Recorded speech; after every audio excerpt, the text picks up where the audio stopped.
আজকে পটল হবে নাকি? তবে ঝোলের পটল করো না দাদা। ও পাতে পড়লে টিপলে পরে পুচ করে জল বেরিয়ে যায়, একেবারে ভদভদে লাগে খেতে।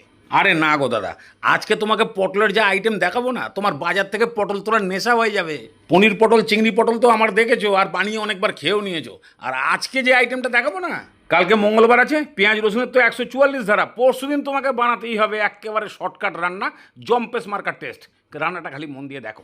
পটল কাটা তো দেখে নিলাম, বডিটাকে ঘষে নিয়ে দু আধখানা করে বাস একদম কুচু কুচু করে জলে ভালো করে ধুয়ে জল ঝরিয়ে ফেলো, পটল রেডি। আলুটাকেও এরমভাবে কাটিং করে না, ওই সাপলুটের যে পুট ছক্কা আছে ওইরকম টাইপের। এইবার যেটা করতে হবে, একখানা মাত্র পেঁয়াজ আর ওই যে দেখছো আদা আর কয়েকটা রসুন, সবগুলোকে আধ ছেঁচা করে এইগুলো ভালো করে সব থ্যাতলানো হয়ে গেলে ঝাল কীরকম খাবা সেই বুঝে লঙ্কা নিয়ে তারও দশা ওই রকম করে ফেলো। বাস জোগাড় যান্ত্রিক হয়ে গেল। এবারে কড়াইতে 3-4 চামচ তেল ভালো করে গরম করে নিয়ে বাস এবারে আলু আর ওই পটল দিয়ে দাও। আন্দাজ করে খানিকটা নুন দিয়ে এবারে ভাজা শুরু করো। কয়েক মিনিটের মধ্যেই দেখবে একদম কড়াইয়ের তলায় বন্যা এসে গেছে। এই বন্যার জল শুকিয়ে যখন মোটামুটি 50% নরম হয়ে আসবে, ঠিক এরকম টাইপের হলেই যত থ্যাতলানো মাল আছে সব একসঙ্গে দিয়ে দাও।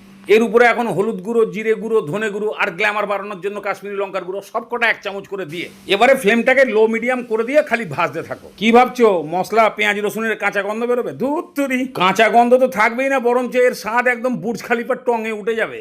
বানিয়ে কোনোদিন দেখবে একেবারে ফলন অপরিচয় হয়ে যাবে। মশলা খালি নিচে একটু লাগতে শুরু করলে অল্প অল্প জল দিয়ে খালি কষাও। কিছুক্ষণ পরে একটুখানি খুন্তি থেকে নিয়ে জিভের সেন্সারে ফেললেই তো তুমি বুঝতে পেরে যাবে যে এর মধ্যে কাঁচা গন্ধ আছে কিনা।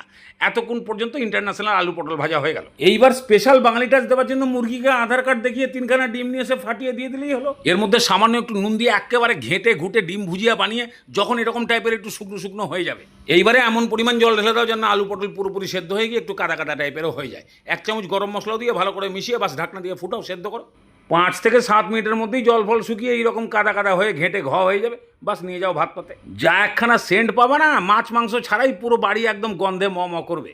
ওই যে পেঁয়াজ আদা রসুনটা ওই রকমভাবে দেওয়া হলো, ওটাই পটল আলুর সেন্ট আর টেস্টকে একদম 3rd ডিগ্রি মেরে দিয়েছে।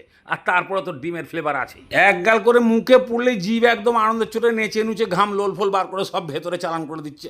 দাঁত যে একটু ভালো করে চেবাবে সেটাও দাঁতের ভাগ্যে নেই, তার মধ্যে দেখো হাতের স্পিড একদম জেনারেটরের মতন হয়ে গেছে। বিশ্বাস হচ্ছে না তো?